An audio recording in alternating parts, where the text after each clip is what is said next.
भारत का कैदी camp number 45 Fatehgarh. पाक फौज के 5 अफसरों के फरार की दास्तान। सैकड़ों फुट लंबी सुरंग खोदकर पूरे भारत से गुजरकर पाकिस्तान पहुंचने की सच्ची कहानी।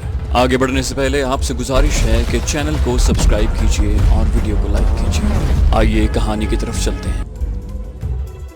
वतन से दूर दियारे गैर में अय्यार दुश्मन की असीरी में पहली ईद आई। ये ईद उल अजहा थी। हमें ईद की क्या खुशी होती। हजरत इब्राहिम अलैहिस्सलाम की बेमिसाल कुर्बानी याद आई। हमारे हौसलों और मिल्ली जज्बों में नई कुव्वत, नई ताजगी पैदा हो गई। हमने भी मशरिकी पाकिस्तान की सरजमीन को कुफ्फार की यलगार से बचाने के लिए बेदरेग कुर्बानियां दी थीं। शहीदों के खून की लाली उस सरजमीन के जर्रे जर्रे में रच बस गई थी। उसे मिटाया नहीं जा सकता। हमारे यहाँ के नाम नेहाद दानिश्वर, अदीब और सहाफी जंग दिसंबर 1971 की नाकामी का सहारा लेकर लहू के तकद्दुस को खत्म करने के लिए बेबुनियाद बातें लिख रहे हैं। कौम की आंखों में धूल झोंकने की मजमूम कोशिश भी जारी रही। हम सब पर उम्मीद थे कि हजारों पर्दे डाले जाएं। कौम पर ये राज फाश होकर रहेगा कि इस शिकस्त का जिम्मेदार कौन था और शहीदों का लहू क्यों रंग न लाया। मैं और मेरे साथी कैद में भी और कैद से आजाद होकर भी यही सोचते रहे कि कहीं ऐसा ना हो कि कौम को मफाद परस्त अनासिर तारीकी में रखने में कामयाब हो जाएं और कौम अपने गाजियों और शहीदों को इस आर्जी शिकस्त का जिम्मेदार ठहरा कर उन्हें तौहीन आमेज तरीके से फरामोश कर दे।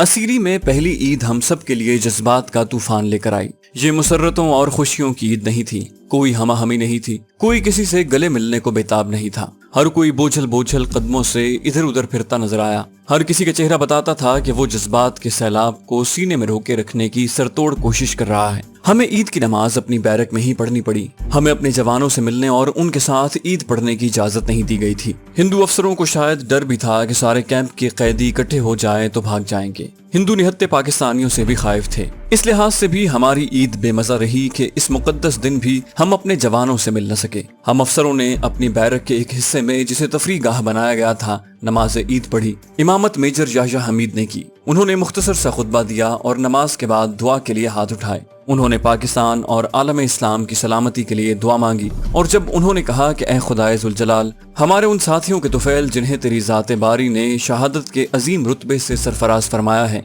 हमारी खताएं माफ कर दे, तो हम सब ने अपने जज्बात के आगे जो बंद बांधे थे वो टूट गए। सबकी आंखों से आंसू जारी हो गए। हमने अल्लाह के हुजूर अशकों के नजराने पेश किए। नमाज से फारिग हुए तो ग्रुप कमांडेंट कर्नल मौजमदार काली शेरवानी और सफेद पजामे में मलबूस आ गया। उसने हमें ईद मुबारक कही। फिर दूसरे हिंदुस्तानी अफसर भी आ गए। हमारे खाने का खास एहतमाम किया गया था। खाना अच्छा था। चावल पकाए गए थे, शामी कबाब भी थे, मुर्गी भी थी, मगर खाना आधे से ज्यादा बच गया। जिसकी वजह ये नहीं थी कि खाना ज्यादा पका था, बल्कि ये कि कोई भी खाने के मूड में नहीं था। भूख का नामो निशान नहीं था। सबने जबरदस्ती लुक़्मे हलक में ठूसे और असीरी की ईद गुजारी। कुछ दिनों बाद हमारे 3 साथी हमसे जुदा हो गए। पहले मेजर कयूम और कैप्टन करम खान को किसी दूसरे कैंप में भेज दिया गया। हमें मालूम न हो सका कि उन्हें कहाँ भेजा गया है। बहुत खोज लगाया लेकिन फिर भी मालूम न हो सका। बाद में पता चला कि बहुत से अफसरों को जंगी जराइम के मुजरिम करार देकर उन्हें किसी कैंप में जमा कर लिया गया है और उनके खिलाफ कानूनी कार्रवाई करने के बजाय उन्हें ज़हनी और जिस्मानी अजियतें दी गई थी।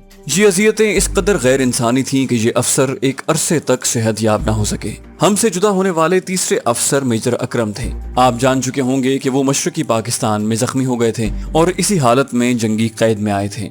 कैंप में उन्हें हर रोज MI रूम ले जाया जाता, लेकिन काम की कोई दवाई न होने की वजह से उनके जख्म ठीक नहीं हो रहे थे। हिंदुस्तानियों को जाने कैसे रहम आ गया। मेजर अकरम को CMH आगरा भेजने का फैसला किया गया। उनका केस दरअसल अस्पताल का ही केस था। उन्हें जख्मी होने के तीसरे माह अस्पताल भेजा जा रहा था, मगर हिंदुस्तानियों के रहम में भी बेरहमी थी। उन्हें बजरिया हेलीकॉप्टर या रेल गाड़ी भेजने की बजाय फौजी ट्रक में भेजा गया जिसमें सीट नहीं होती। तसव्वुर फरमाइए कि ऐसी शदीद जख्मी हालत में उन्हें 150 मील तवील सफर पर ट्रक में भेजा गया। हम सब ने एहतजाज किया मगर बेसूद। हिंदू मेजर अकरम को अजियत में डालकर लुत्फानंदोज हो रहे थे। मेजर अकरम रवाना हुए तो हम सब की आंखों में आंसू थे। सुरंग की खुदाई जारी थी। काम तसल्ली बख्श रफ्तार से खैरियत से हो रहा था। इस दौरान जनरल कॉल हमारे कैंप के दौरे पर आया। हमारी बैरक में भी आया। خاصا بدتمیز قسم کا جرنل تھا۔ ہماری تکالیف کے متعلق پوچھنے کے بجائے اس نے یہ کہنا شروع کر دیا کہ ہمیں یہاں بڑے ہی آرام اور آسائش میں رکھا گیا ہے اور ہمیں یہاں کوئی تکلیف نہیں۔ اس کے برعکس اس نے کہا کہ پاکستان میں ہندوستانی قیدیوں پر بہت ظلم ہو رہا ہے۔ ایک جرنیل کو جھوٹ نہیں بولنا چاہیے تھا، مگر بھارت کے جرنیلوں کا کردار یہی کچھ ہے۔ پھر کیمپ میں تفتیش اور پوچھ گچھ کا سلسلہ شروع ہو گیا۔ اس کا مقصد معلومات حاصل کرنا نہیں بلکہ پاکستان میں استعمال کیے گئے ایجنٹ اور جاسوس تیار کرنا تھا۔ اکیلے رسمی پوچھ گچھ کی جاتی اور بھانپا جاتا کہ ہم میں سے کون کون ان کے جال میں پھنس سکتا ہے۔ انٹروگیشن کرنے والوں نے صاف صاف الفاظ میں لالچ اور دھمکی دے کر کہنا شروع کر دیا کہ ہندوستان کے ایجنٹ بن جاؤ۔ لالچ یہ دیا جاتا کہ ہم تمہیں فوری طور پر پاکستان بھیج دیں گے، تم وہاں جا کر ہندوستان کے لیے کام کرو۔ دھمکی یہ دی جاتی کہ اگر تم ہماری پیشکش قبول نہیں کرو گے تو تمہیں جنگی جرائم کا مجرم قرار دے دیا جائے گا۔ اس لالچ اور دھمکی کے علاوہ ہندوستانیوں نے ہم میں صوبائی تعصب پیدا کرنے کی کوشش کی۔ یہ اللہ کی کرم نوازی ہے کہ تمام افسر ثابت قدم رہے، نہ کسی نے لالچ قبول کیا، نہ کوئی دھمکی سے خائف ہوا۔ ہمیں معلوم ہوا کہ جوانوں کے کیمپ میں بھی ہندوستانی افسر یہی ہتھ کنڈے استعمال کر رہے ہیں۔ میں وثوق سے کچھ نہیں کہہ سکتا کہ وہاں کیا اثر ہوا ہوگا، البتہ یہ وثوق سے کہا جا سکتا ہے کہ ہمارے جوانوں کا قومی جذبہ خاصا مستحکم تھا۔ ہمیں معلوم ہوا کہ بعض کیمپوں میں ہندوستانیوں نے تفتیش کے لیے حسین لڑکیاں استعمال کی تھیں۔ جنسی جبلت انسان کی بہت بڑی کمزوری ہے۔ ہندوستانی اسی انسانی کمزوری سے اپنا مقصد حاصل کرنے کی کوشش کر رہے تھے۔ ہندوستانیوں نے کیمپ کے علاوہ بھی لڑکیوں کو استعمال کیا تھا۔ انٹروگیشن کے دوران بھی ہم سرنگ کی کھدائی میں مصروف رہے اور آگے بڑھ گئے، مگر ایک ایسی دشواری کا سامنا ہو گیا جس نے ہمارا خون نکال دیا۔ یہ علاقہ جہاں ہمارا کیمپ تھا کسی زمانے میں گنگا کی گزرگاہ رہا ہوگا۔ دریا وہاں چھوٹی چھوٹی کنکریاں چھوڑ گیا تھا۔ یہ کنکریاں ہماری سرنگ کے راستے میں آ گئیں۔ ہم سرنگ میں پیٹ اور کوہنیوں کے بل رینگ کر جاتے اور نکلتے تھے، لیٹ کر ہی کھدائی کرتے تھے، جگہ ہی اتنی تھی۔ کنکریوں نے ہماری کوہنیوں اور گھٹنوں کو چھیلنا شروع کر دیا اور خون رسنے لگا۔ یہ زخم ٹھیک ہونے کی بجائے ہر روز کھل جاتے اور ان میں سے خون رسنے لگتا۔ ہم ان پر کپڑے لپیٹ کر آستینے نیچے رکھتے تاکہ ہندوستانی افسروں کو نظر نہ آ سکیں۔ یہ زخم درد کرتے تھے۔ ہم رازداری کی خاطر ان کی باقاعدہ مرہم پٹی بھی نہیں کر سکتے تھے۔ جذبہ کچھ ایسا تھا کہ ہم نے درد کی یہ مسلسل ٹیسیں برداشت کی۔ میں سوچا کرتا تھا کہ ہم نے خون دے کر آزادی حاصل کی اور پاکستان بنایا۔ خون کے نذرانے دیے بغیر آزادی مل ہی نہیں سکتی۔ مجھے اللہ کی درگاہ میں بھروسہ تھا کہ سرنگ ہمارا جو خون پی رہی ہے وہ رائے گا نہیں جائے گا۔ ہم کسی گھر میں نقب نہیں لگا رہے تھے۔ ہم کفار کی قید سے آزاد ہو کر اسے بتانا چاہتے تھے کہ اللہ کے سپاہی کو محبوس اور مجبور رکھنا آسان نہیں۔ پھر ایک روز قیامت آ ہی گئی۔ ہندوستانی افسر اپنے عملے کے ساتھ اچانک آدھم کے اور بیرک کی تلاشی شروع ہو گئی۔ وہ دیکھ رہے تھے کہ ہم نے کہیں کوئی انگوٹھی، گھڑی، ہندوستانی کرنسی یا کوئی اور قیمتی چیز تو کہیں چھپا کے نہ رکھی ہو۔ انہیں فرش اور باہر زمین پر کہیں بھی ذرا سا شک ہوتا وہاں کھودتے۔ انہوں نے غسل خانے بھی دیکھے۔ ہمارے دل اچھل کر حلق میں آ گئے تھے۔ ہم سزا سے نہیں ڈرتے تھے، ڈر ناکامی کا تھا۔ انہوں نے تقریباً 4 گھنٹے تلاشی میں صرف کیے۔ یہ 4 گھنٹے 4 مہینوں کے برابر تھے۔ وہ ایک خاص طریقے سے یہ بھی دیکھ رہے تھے کہ کہیں کوئی سرنگ تو نہیں کھودی جا رہی۔ یہ ایک معجزہ اور اللہ کا بہت بڑا احسان تھا کہ تلاشی لینے والے ہار گئے۔ ان کے چہرے لٹک آئے اور وہ مایوس ہو کر چلے گئے۔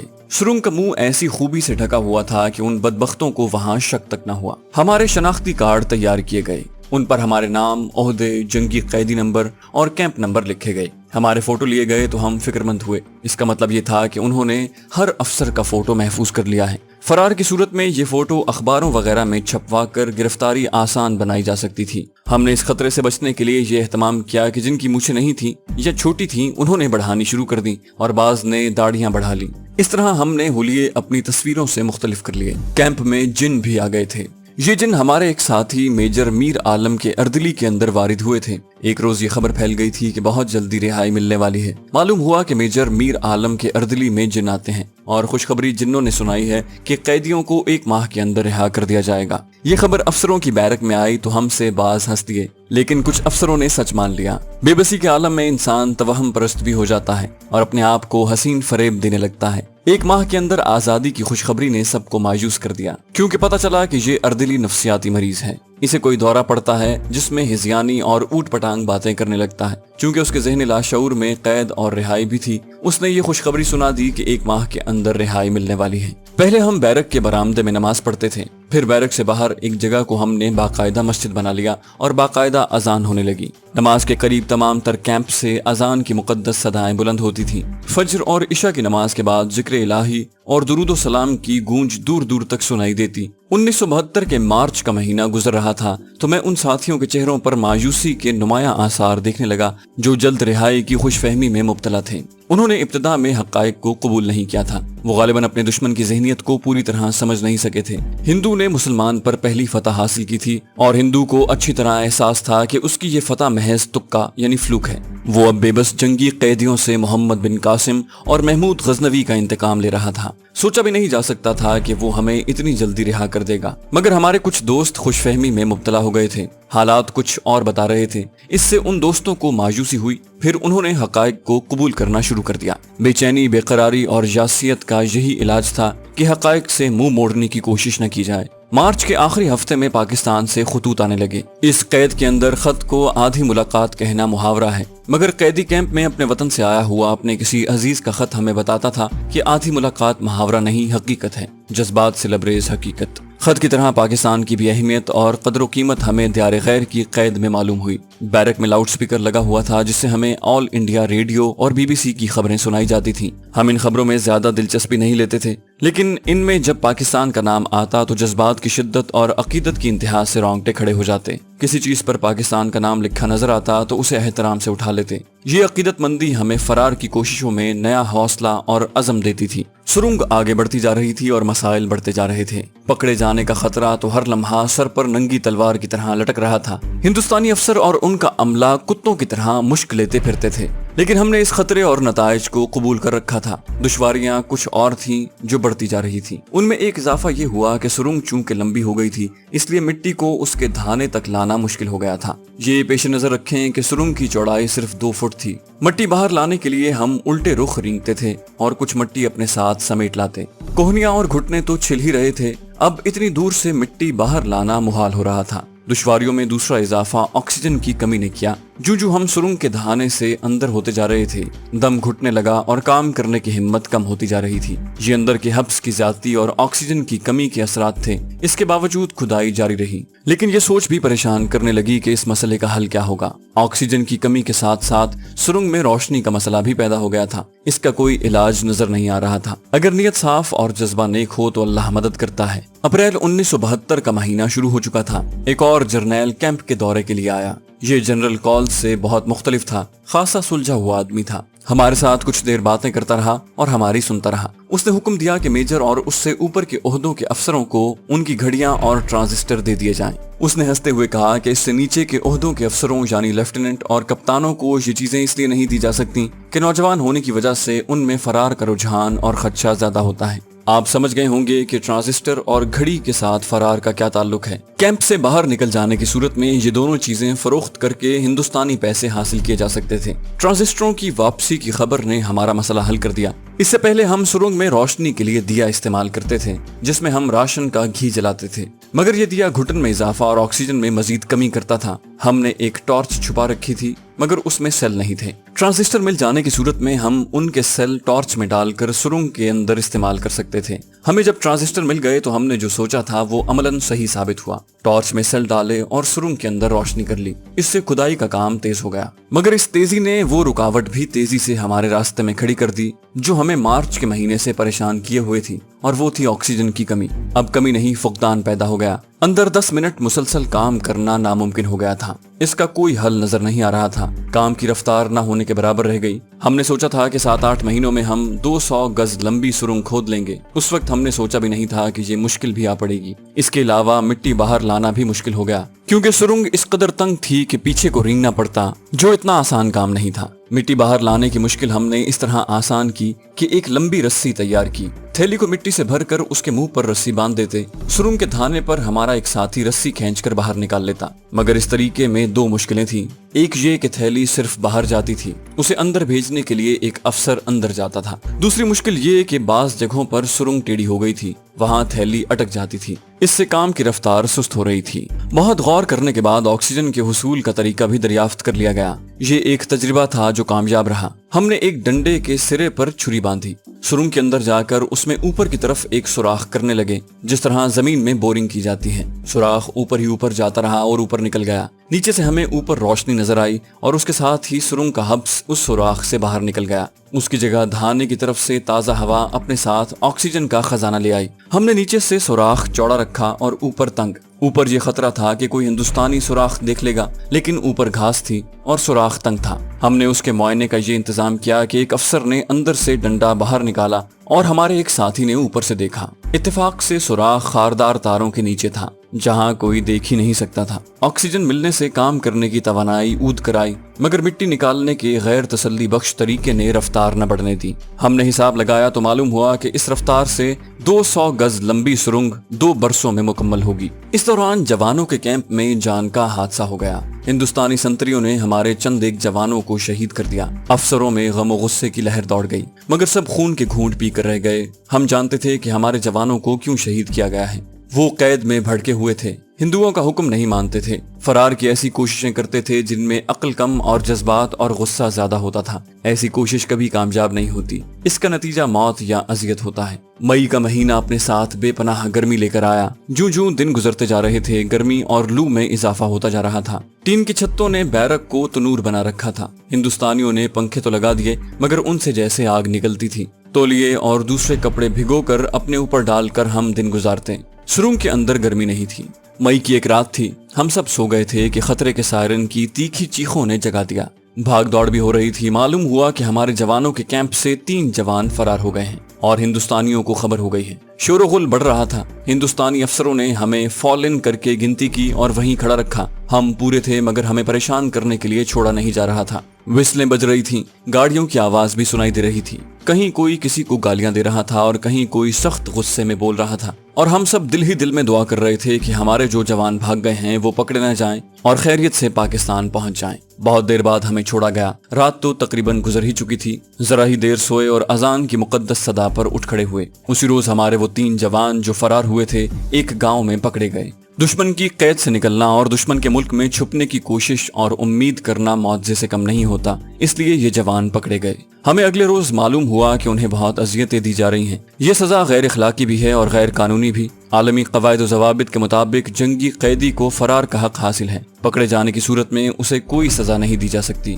हमने ग्रुप कमांडर कर्नल मौजमदार से एहतजाज किया और कहा कि हमारे तीनों जवानों को आज़ाद करके कैंप में भेजा जाए। उस कमबख्त ने अपनी हिंदू ज़हनियत का मुजाहरा करते हुए कहा कि उसे मालूम ही नहीं कि इन जवानों पर तशद्दुद किया जा रहा है। उसने तशद्दुद बंद करवाने का वादा किया और लेक्चर शुरू कर दिया कि हमें हर तरह की सहूलत दी गई है, फिर भी हम फरार होने की कोशिश करते हैं और अपने आप को मुसीबत में डालते हैं। उसने कहा, इसकी वजह मेरी समझ में नहीं आती। हम उसे समझा न सके कि इसकी वजह हमारे सिवा और कोई नहीं समझ सकता। कैद में सबको बोरियत का सामना था। रोजमर्रा का मामूल एक ही जैसा था। माहौल में और मसरूफियत में कोई तब्दीली नहीं आती थी। दरअसल मसरूफियत तो थी ही नहीं, यही असल मसला था। मैंने अफसरों के मिजाज में उकताहट और चिड़चिड़ापन देखा, जो हालात और माहौल का लाजमी नतीजा था। ये कैफियत उन अफसरों की थी जो सुरंग की खुदाई और फरार की स्कीम में शामिल नहीं थे। हमारे लिए चूंकि फरागत नहीं थी, इसलिए बोरियत भी नहीं थी। हम हर लम्हा मसरूफ रहते थे। इस बोरियत को खत्म करने के लिए अफसरों ने ये तरीका इख्तियार किया कि हफ्ते में एक दिन जनरल नॉलेज यानी मालूमात आमा के मुकाबले के लिए मुकर्रर किया